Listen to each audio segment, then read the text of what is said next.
The ancient traditions in the Middle East, as we see through the Dead Sea Scrolls and the pre-Egyptian traditions, they were so clear of this time in history.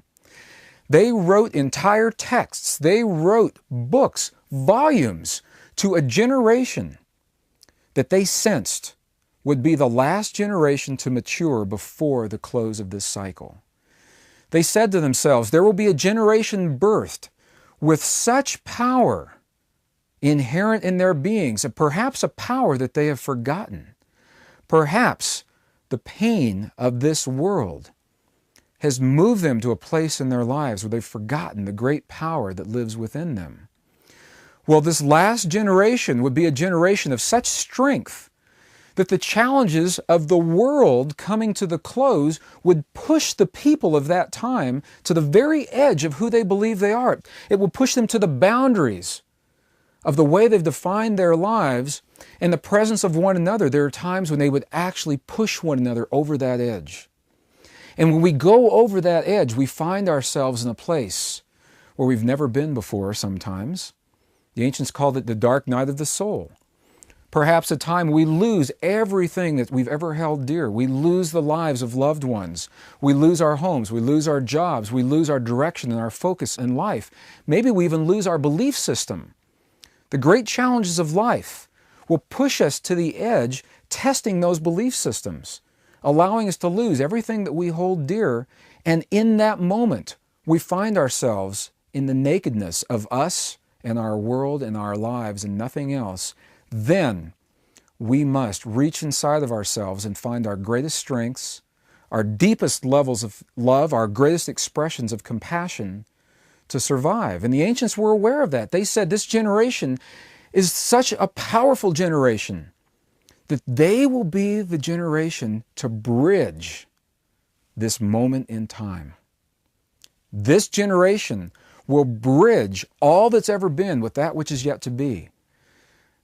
They will live the time the Mayans called no time. They'll walk between the worlds of spirit and matter and light and dark and time and no time. What they become at the close of one cycle becomes the foundation for all the generations at the birth of the new cycle. And this one generation has the power to elicit that ancient memory from within their beings and to lay that foundation. And they'll do it in the world of polarity. The polarity of the lightest and the light and the darkest of the dark, all the things that both have joyed and pained them, it's from within that polarity that they will rise above the polarity while they still live in it, choose to transcend the things that have hurt them the most, and those choices become the foundation for this new way of life. In their words, you are that generation.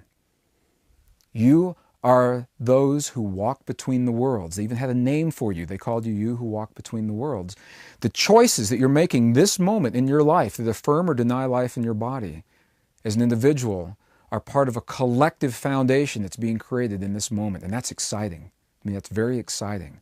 It opens up a vast array of new possibilities, and it's within this context that the ancient mode, the lost mode of prayer, becomes one of our greatest assets and also an expression of one of our greatest gifts in honoring one another and the creative forces of our world. When we talk about the predictions and the prophecies and the written texts, and so often we refer to the ancient and to the indigenous peoples of the world, I'm often asked about Christian traditions, and even the Christian traditions mark this time in history. They point to now. The traditions that we're speaking of now are derived from earlier traditions that are based in those communities that we called the Essenes, Essenes. The Christian traditions focused on one aspect of the Essene traditions, and over time, through history, through translations, and through the filters of those who were doing this work, other aspects of the prophecies were left behind, and those are what we'll go into and explore today. So even in the Christian traditions, in the Christian mystery schools, they focus upon and point to this time in history, And rather than being a window of opportunity, in those traditions became known as a time of judgment. And it was a time that actually became feared by some people rather than embraced and welcomed. We'll go in and examine precisely why and how this is happening. Well, this is through one paradigm, one belief system, the prophecies, the predictions, and the texts themselves. We live now in the 20th century in the Western world in a very technical paradigm. We're looking at different modes of prophecy and prediction through what we call science. Now our own science is witnessing events. They're measuring the information. They're compiling data of phenomenon that are unfolding in our world right now. Many researchers believe support the ancient prophecies. Our own scientists are witnessing at very best. They're witnessing natural phenomenon that are unprecedented in terms of anything we've ever seen in recorded human history. And the phenomenon certainly isn't limited to our Earth. It's coming from way beyond our Earth in places certainly that some of us have never even expected to see. When we talk about the prophecies and the predictions, as different as some are in specifics, there are certain levels of detail where they agree in general. Nearly universally, the prophecies say that at this time in history, Earth is about to change. Something's happening to Earth. They remind us that our bodies are made of the elements of the Earth. If Earth changes, we must change to accommodate those shifts. They remind us that we are the union between this mysterious force that we know as spirit and the physical world of our bodies, made of the earth, that we know as matter. We are the union of those two. And that as we approach this time in history, how we perceive and how we interpret the changes determine how we experience the outcome.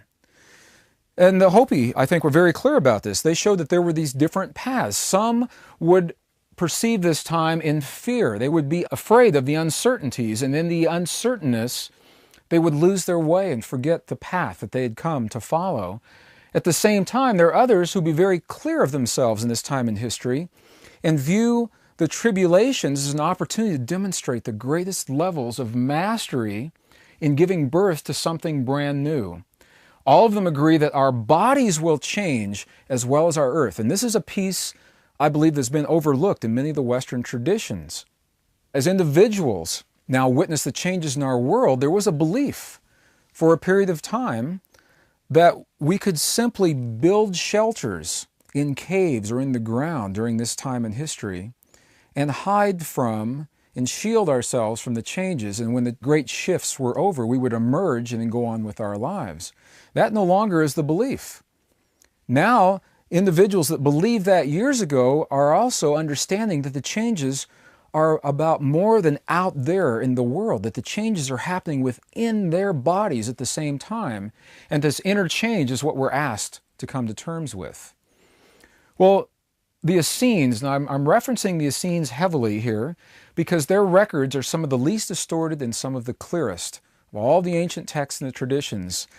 And they left us their perceptions, their viewpoints of what our lives may entail and how we may address the great challenges of lives through the texts such as those have become known as the Dead Sea Scrolls, the Nag Hammadi Library, many of the Gnostic traditions that we see in the Coptic monasteries in Egypt and Jordan originate through the Aramaic language of the Essenes.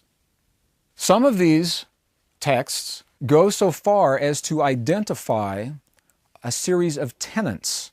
And what I've done is I've gone across the spectrum of the translations, of the lost books, of the libraries that have been found in various forms, and condensed very concisely now into a single work 4 key tenets that were shown through their traditions that we have neglected in our traditions.